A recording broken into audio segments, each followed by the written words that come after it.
Hello guys and welcome back to yet another video from Anshika marketing.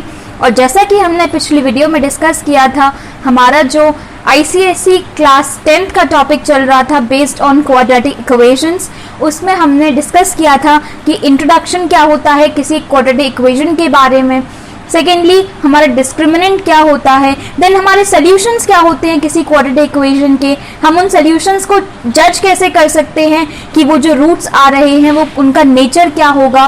तो ये सब जो कि मेरा एक्सरसाइज 5A एंड 5B होता है सेलेना से आईसीएसई क्लास 10th का, उसको हम ऑलरेडी डिस्कस कर चुके हैं हमारे प्रीवियस वीडियो में। तो अगर आपने वो वीडियो चेकआउट नहीं करी है देन डेफिनेटली इस वीडियो से पहले आप उसको देखकर आइए, जिससे कि आपको एक बेसिक अंडरस्टैंडिंग मिल सके। Then we will move ahead with this video. और आज हम डिस्कस करने वाले हैं कि किस तरीके से हम किसी भी एक क्वाड्रेटिक इक्वेशन के सॉल्यूशंस निकाल सकते हैं with the help of factorisation. इस चीज को करने के लिए हमारा एक सर्टेन प्रोसीजर होता है जिसको हम फॉलो करते हैं, और वो प्रोसीजर क्या होता है वो मैं आपको बताती हूँ। प्रोसीजर ये होता है कि जो भी मेरी क्वाड्रेटिक इक्वेशन है, अगर वो मेरे एक स्टैंडर्ड फॉर्म में नहीं दे रखी है, स्टैंडर्ड फॉर्म बोले तो स्टैंडर्ड फॉर्म मेरा किसी भी क्वाड्रेटिक इक्वेशन का क्या होता है, that is ax² plus bx plus c is equal to 0। तो कोई भी क्वाड्रेटिक इक्वेशन अगर मेरी इस फॉर्मेट में नहीं है तो मेरा पहला काम क्या होगा कि मैं उस जो भी इक्वेशन दे रखी है उसमें से जो भी मेरे ब्रैकेट्स हैं, जो भी मेरे फ्रैक्शनल वैल्यूज हैं, उन सबको इरेडिकेट करने की कोशिश करूंगी। वंस मैं ऐसा कर लेती हूँ उसके बाद मैं अपनी क्वाड्रेटिक इक्वेशन क्या करूंगी, फैक्टराइज करूंगी। फैक्टराइज किस तरीके से करना है वो मैं अभी आपको बताने वाली हूँ। एंड थर्ड स्टेप में मैं क्या करने वाली हूँ, उसमें से कुछ कॉमन वैल्यू लेकर उसको मैं क्या करूंगी, इक्वल टू जितने भी मेरे रूट्स आएंगे, बेसिकली 2 रूट्स आने वाले हैं, उनको मैं इक्वल टू 0 पुट करके मेरी x की वैल्यू जो है उसको निकालने वाली हूँ। तो ये मेरा प्रोसीजर होता है। 4 स्टेप्स मैंने आपको समराइज करके दिया है। अब हम क्या करने वाले हैं, 1-2 क्वेश्चंस ट्राई करेंगे और इनसे आपको अंडरस्टैंडिंग मिल पाएगी कि मुझे एक्चुअल में क्या करना होता है so as to solve my quadratic equation with the help of factorization. So let's move on to our questions and let me solve with you example number 8 first part, and that is on page number 56 as you can see. ये मेरी पुराना addition है 2020 addition from Selena, और मेरे को 5C करनी है आज। So my example is on page number 56, 8 का first part, which is 2x² minus 7x is equal to 39. So my question is 2x² minus 7x is equal to 39, right? Yes. तो मैं देख सकती हूँ कि मेरा पहला स्टेप क्या था, मुझे एक स्टैंडर्ड फॉर्म में लेकर आना है। स्टैंडर्ड फॉर्म ये कहता है, तो इस स्टैंडर्ड फॉर्म में लाने के लिए इस इक्वेशन में क्या कमी है, ये जो 39 है इसको मुझे इक्वल टू साइन के लेफ्ट हैंड साइड लेकर आना होगा। So let's solve it. मेरा जो फर्स्ट स्टेप है वो मैं करती हूँ। I will bring this here 39, this is equal to 0। यहाँ पर मेरा पहला स्टेप जो है वो हो चुका है। मेरी जो एक इक्वेशन है ये एक स्टैंडर्ड फॉर्म में लिख चुकी है। अब मेरा सेकेंड स्टेप क्या होता है, मेरा सेकेंड स्टेप होता है मुझे इसे फैक्टराइज करना है। फैक्टराइज मैं किस तरीके से करती हूँ, मुझे फैक्टराइज करने के लिए कोई 2 नंबर ऐसे सोचने होते हैं, ध्यान से सुनिएगा, कोई भी 2 नंबर सिलेक्ट करने होते हैं जिनका प्रोडक्ट A C इसके बराबर आए। लेट्स अज्यूम कि वो नंबर क्या है, x है, दूसरा नंबर क्या है, y है। तो जो x y आए वो किसके बराबर होना चाहिए, प्रोडक्ट होना चाहिए A एंड C का, ओके, विथ साइन। एंड जो उनका सम हो वो किसके बराबर आए, middle term which is B, इसके बराबर आना चाहिए। तो आप देख सकते हैं ये मेरी कंडीशन होती है फैक्टराइज करने के लिए कि जो मेरा प्रोडक्ट है दोनों टर्म्स का, that should be equal to कितना, AC के बराबर, और जो सम आएगा दोनों का that should be equal to the middle term which is B। तो पहले मैं क्या करती हूँ, AC निकालती हूँ। माई AC in this will be minus 39 into 2, that will give me minus का 78। अब माइनस का 78 चाहिए है मुझे क्या करने पर, प्रोडक्ट निकालने पर, एंड आई वांट -7। ऐड या सब्ट्रैक्ट करने पर मुझे कितना चाहिए, माइनस का 7, और मल्टीप्लाई करने पर मुझे क्या चाहिए है, माइनस का 78। तो ऐसे आपको दो नंबर को सोचना होगा, इनकी आपको क्या करनी होगी, खोज करनी होगी। ये नंबर मेरे कैसे निकलेंगे, ये नंबर कैसे निकलेंगे ये मुझे सोचना होगा। जस्ट अ सेकेंड हियर, आप सोच सकते हैं तब तक definitely.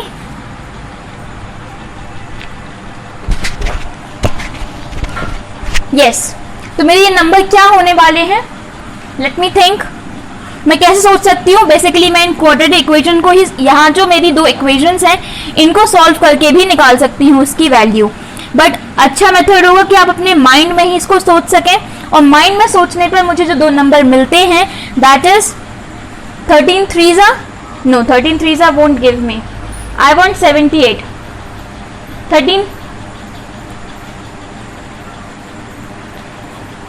6 are 78, yes that will give me 13 6 are 78. So I can see if I do minus का 13 plus का 6 that will give me minus का 7, and minus 13 into 6 will definitely give me minus 78 also. तो मेरे दोनों number मुझे मिल जाते हैं, इसलिए I will write it as 2x square minus 13x plus 6x minus 39 is equal to 0. यहाँ से मैं x कॉमन ले सकती हूँ, x कॉमन लेने पर मेरे पास बचता है 2x minus 13, और यहाँ से मैं 3 कॉमन ले सकती हूँ, और यहाँ मेरे पास अगेन बचता है 2x minus 13, this is equal to 0. फिर दोनों ही वैल्यूज में से 2x minus 13 मेरा कॉमन आ जाता है, therefore I will take 2x minus 13 common and I am left with x plus 3. तो यहाँ तक मेरा जो थर्ड स्टेप था, बेसिकली जो मुझे फैक्टराइज करना था, वो मेरा कंप्लीट हो चुका है. अब ये करने के बाद मेरा last and the final step क्या बचता है, मुझे इन दोनों रूट्स को क्या करना है, इक्वल टू 0 पुट करना होता है. So I will put my first root equal to 0, that means 2x minus 13 is equal to 0 and x plus 3 is equal to 0. यहाँ से मुझे x की वैल्यू मिलती है 13/2, और यहाँ से मुझे x की वैल्यू मिलती है माइनस का 3. तो this is the final answer of my quadratic equation. इसको मैं बोलती हूँ these are the roots of my quadratic equation. तो आप देख सकते हैं किस तरीके से प्रोसीजर मुझे फॉलो करना था so as to solve my quadratic equation. आप इसको कॉपी डाउन कर सकते हैं and then we will solve our next question, जिससे कि आपको ये वाली जो चीज है, ये जो मेथड है, वो बहुत ज्यादा क्लियर हो जाए. Now I will be solving with you 8th second part, because second part थोड़ा सा अलग होने वाला है इससे. So I hope you have copied it down. Let us solve 8th question second part.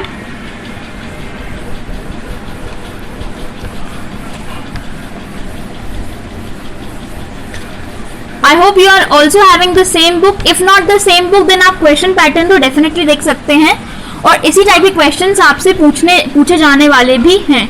तो आप डेफिनेटली समझ सकते हैं कि किस टाइप का क्वेश्चन आ रहा है, और आपको उन टाइप के क्वेश्चंस में एक्चुअल में करना क्या है. So seeing our 8th question second part which says x square is equal to 5x. This is my 8th question second part, basically example number. x square is equal to 5x. Yes, अब मैं क्या करने वाली हूँ, अब मेरे से कोई बोल सकता है कि इसमें मुझे सी तो दिखाई दे ही नहीं रहा है, मीन्स कांस्टेंट टर्म तो है ही नहीं. तो कोई बात नहीं, कांस्टेंट टर्म होने से फर्क थोड़ी ना पड़ता है. हमको चाहिए थी मेरी क्वाड्रेटिक इक्वेशन जो ऑलरेडी हमको दिख रही है, बिकॉज x की पावर कितना है, highest power of x is 2, therefore this becomes my quadratic equation. और मुझे उस कांस्टेंट टर्म से फिर कोई मतलब नहीं रह जाता है. तो मैं पहला स्टेप फॉलो करने वाली हूँ, that means I will bring everything to my left hand side. This will become equal to 0, and directly मैं यहाँ से मुझे दिख रहा है x कॉमन ले सकती हूँ. Once I have taken my x common, I am left with x minus 5 equal to 0, and then finally मेरा जो लास्ट स्टेप होता है, ये मैंने यहाँ पे फैक्टराइज कर दिया, and last step that means मेरे दोनों ही रूट्स को मुझे क्या करना है, इक्वल टू 0 पुट करना होता है. So I will put x is equal to 0 and x minus 5 is equal to 0. तो आप देख सकते हैं यहाँ से मेरी एक x की वैल्यू 0 आ जाती है एंड एक x की वैल्यू 5 आ जाती है, and which is my final answer. So you can see this type of question. Now moving on to our next question, which is example number 13 now. Yes, एक ये अलग तरीके का क्वेश्चन है जो मैं आपको एक पैटर्न समझाना चाहती हूँ. So moving on to our example number 13.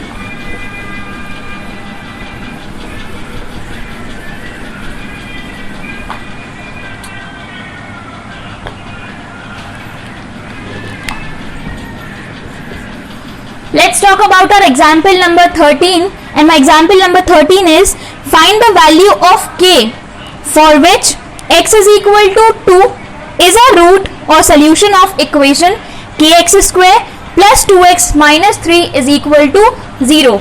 My question is kx square plus 2x minus 3 is equal to 0. तो ये मेरी क्वाड्रेटिक इक्वेशन दे रखी है उन्होंने मुझे एक रूट भी दे रखा है. उन्होंने मुझसे पूछा ये है कि मुझे क्या निकालना है, k की वैल्यू निकालनी है. कैसे निकलेगी? मेरा जो रूट है वो क्या है, x इज इक्वल टू 2. तो मैं यहाँ पे मेरा रूट लिख लेती हूँ आपके लिए. Root is x is equal to 2 और मुझे फाइनली फाइंड आउट करनी है इस k कांस्टेंट की वैल्यू. कैसे होगा ये क्वेश्चन? ये क्वेश्चन सिंपली ऐसे होगा कि ये रूट देने का मतलब ही होता है कि ये एक ऐसी वैल्यू है जो इस इक्वेशन को सेटिस्फाई करेगी. इसका मतलब कि जब भी मैं इस x की जगह पर इस वैल्यू को पुट करूंगी तो उस केस में जो मेरा लेफ्ट हैंड साइड की वैल्यू है वो RHS के बराबर यानी कि वो 0 हो जाएगी. सिंपल सा मैं ये करती हूँ, मुझे k की वैल्यू मिल जाने वाली है. Let's see here. क्या करना है मुझे? सिंपली x की जगह पर 2 पुट करना है और ये किसके बराबर होने वाला है? RHS which is equal to 0 के बराबर. So from here I get this is 4k plus 4 minus 3 is equal to 0. 4k plus 1 is equal to 0 and simply I get k is equal to minus 1 by 4. तो ये मेरी k की value यहाँ से आ जाती है. तो इस टाइप का क्वेश्चन ये कराने का सेंस ये था कि जब भी आपको इस टाइप के क्वेश्चन आते हैं तो आपको ये बेसिक अंडरस्टैंडिंग होनी चाहिए कि मेरे रूट देने का मतलब क्या होता है. इसका मतलब सिंपल सा होता है कि उस वैल्यू को आपको x की जगह पर रखना है और वो वैल्यू आपके इक्वेशन को सेटिस्फाई करने वाला है. That's it. Now moving on to our exercise questions. Exercise 5C. इससे कुछ क्वेश्चंस ट्राई करते हैं हम. तो इसका फर्स्ट क्वेश्चन ही देखते हैं हमारी एक्सरसाइज का 5C. My question number 1 and my first question is x square minus 10x minus 24 is equal to 0.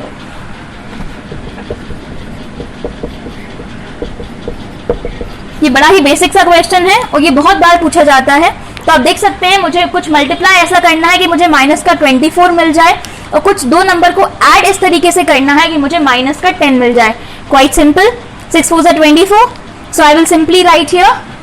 But there is an issue.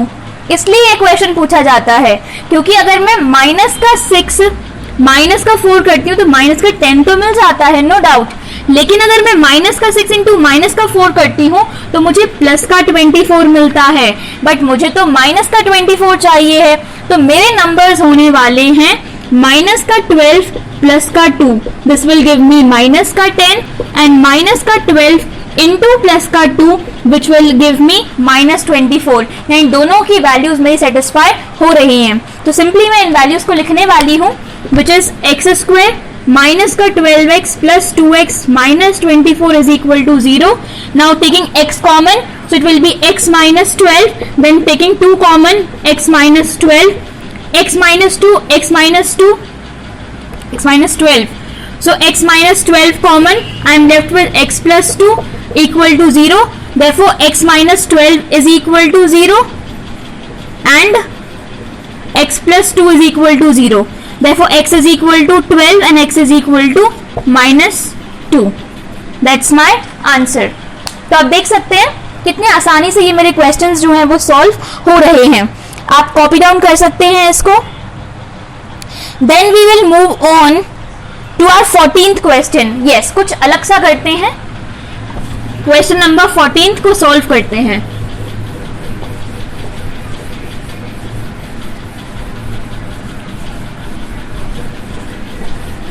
So let's see my 14th question, which is 4 into 2x minus 3 का whole square. 4 into 2x minus 3 का whole square and then minus times 2x minus 3 minus 14 equal to 0।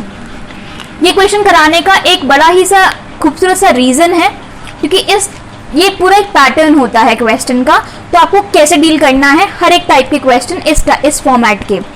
क्या करना है कि आपको क्या दिख रहा है यहाँ पर कि वैसे तो मेरी जो एक स्टैंडर्ड इक्वेशन थी उसमें मुझे ax² plus bx plus c equal to 0 दिखाई देता था। यहाँ तो ऐसा कुछ दिख रहा नहीं है मुझे, x का स्क्वायर तो है नहीं, यहाँ तो 2x माइनस 3 लिखा है। तो क्या दिक्कत है, 2x माइनस 3 को ही एक नया वेरिएबल कंसिडर कर लेते हैं, एंड में जाके सब्स्टिट्यूट कर देंगे उसे, एज सिंपल एज दैट। तो that is what we are going to do in this type of question.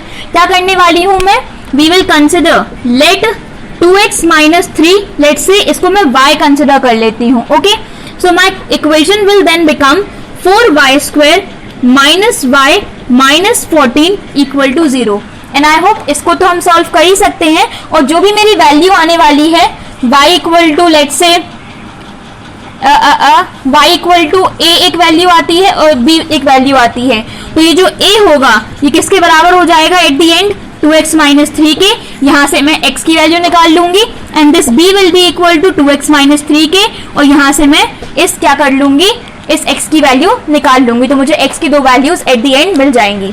तो आप देख सकते हैं इस टाइप के क्वेश्चंस भी पूछे जाते हैं। आप देख सकते हैं क्या करना था, सिंपल सा एक स्टेप इसमें ऐड होता है कि जो भी आपको वैल्यू दे रखी है उसको आपको किसी कांस्टेंट के बराबर पुट करना है, सो दैट आपकी जो एक इक्वेशन बनी थी वो एक स्टैंडर्ड फॉर्म में हम उसको रिप्रेजेंट कर सकें, एंड फर्दर हम उसे फैक्टराइजेशन के थ्रू सॉल्व कर सकें।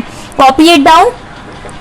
Moving on to our next question which is 21st question. अब 21st क्वेश्चन में क्या बोल रहे हैं, 21st क्वेश्चन देख लेते हैं।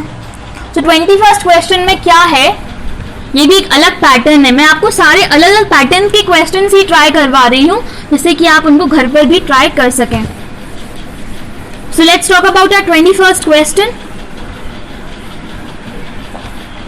इसमें मेरे से क्वेश्चन दिया है, find the quadratic equation whose solution set is 3,5।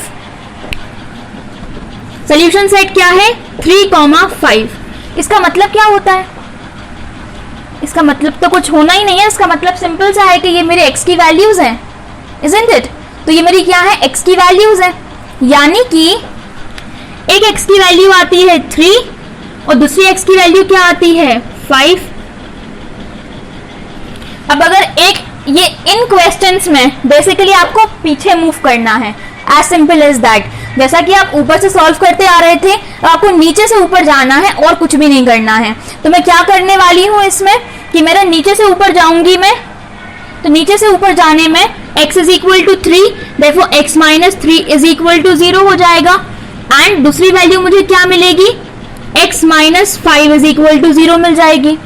Okay, तो मैं लिख सकती हूँ x minus 3 into X minus 5 is equal to 0, और फिर मैं इसके ब्रैकेट्स खोल सकती हूँ, X square minus 5x minus 3x plus 15 is equal to 0, then X square minus 8x plus 15 is equal to 0। ये मेरी क्वाड्रेटिक इक्वेशन मिल गई मुझे, जो मुझे फाइनली चाहिए थी। तो ये करना है आपको कि आपको पीछे जाना है, मीन्स आपको नीचे से ऊपर की तरफ को बढ़ना होता है इन क्वेश्चंस में, जिसमें आपको बोला जाता है कि आपको सोल्यूशन सेट दे रखा है। Okay, now solving our last question. और लास्ट क्वेश्चन ही है एक्सरसाइज का, विच इज 34th क्वेश्चन। इसमें है -1 and 3 are the roots of this equation and find the value of p and q। दो कॉन्स्टेंट्स की वैल्यू निकालनी है, तो ये भी बड़ा सिंपल हो जाएगा। सिंपल क्या हो जाएगा, इसमें मेरी इक्वेशन है पहले तो X square plus P X plus Q equal to 0। 34th, yes, X square plus P X plus Q equal to 0। उन्होंने बोला है कि -1 and 3 are the roots. Roots क्या है मेरे पास, -1 and 3, और मुझे वैल्यू निकालनी है पी एंड क्यू की। इसका क्या मतलब हुआ, कुछ मतलब नहीं हुआ, ये मतलब हुआ कि जो -1 है वो सेटिस्फाई करेगा इसको, एंड 3 सेटिस्फाई करेगा। एक बार -1 पुट कर देते हैं जिसमें p और q के टर्म्स में कुछ वैल्यू मिल जाएगी, दूसरी बार 3 पुट कर देते हैं, पी क्यू के टर्म्स में अगेन वैल्यू मिल जाएगी। दोनों इक्वेशंस को साइमल्टेनियसली सॉल्व कर लेते हैं, पी और क्यू की वैल्यू मिल जाएगी। That is what we need to find out in our question. तो करते हैं इसको सॉल्व। पहले क्या करते हैं, when x is equal to -1, तो -1 का square plus p into -1 plus q equal to 0, therefore 1 minus p plus q equal to 0। यहां से मैं निकल के आती है कि minus p plus q equal to -1। Let us assume this is my first equation. Okay, second is when x is equal to 3, जब x मेरा कितना होता है 3 होता है, then this is 3 का square plus p into 3 plus q equal to 0, that means 9 plus 3p plus q equal to 0, that means 3p plus q equal to minus का 9। This is my second equation. दोनों equations को simultaneously solve करते हैं। I hope आपको simultaneous solving आती है। क्या करना होगा, simply minus p plus q equal to -1 and then 3p plus q equal to -9 subtract करते हैं इक्वेशन को, ये कैंसिल होता हुआ -4p इक्वल टू ये क्या बचने वाला है 8, देखो p इक्वल टू माइनस का 2, और क्योंकि मेरी p की वैल्यू -2 आ गई, then we will substitute this value in the first equation which is -p plus q equal to -1, therefore this is 2 plus q equal to -1 which implies at q equal to minus का 3। तो जो मेरी p की value थी वो मुझे minus का 2 मिल गई एंड q की वैल्यू जो थी वो मुझे माइनस का 3 मिल गई। And this is my final answer. इसको आप कॉपी डाउन कर सकते हैं। And this was my final and the last question of this exercise. तो आप देख सकते हैं मैंने सारे ही फॉर्मेट्स जो थे इस एक्सरसाइज में जो आपको पूछे गए एग्जाम्पल्स के थ्रू, क्वेश्चंस के थ्रू, वो आपको समझा दिए हैं। इसके बाद हम नेक्स्ट वीडियो में which is going to be the last video for this chapter, उसमें हम डिस्कस करने वाले हैं फॉर्मूलास कैसे सॉल्व करते हैं, और कुछ एक दो पॉइंट्स और रहने वाले हैं, वो हम अगली वीडियो में डिस्कस करेंगे। तो आप देखते रहिए हमारे चैनल को, देखते रहिए हमारी वीडियोस को। You can like, share and subscribe to Anshika marketing. Keep watching our channel and stay tuned. Happy learning.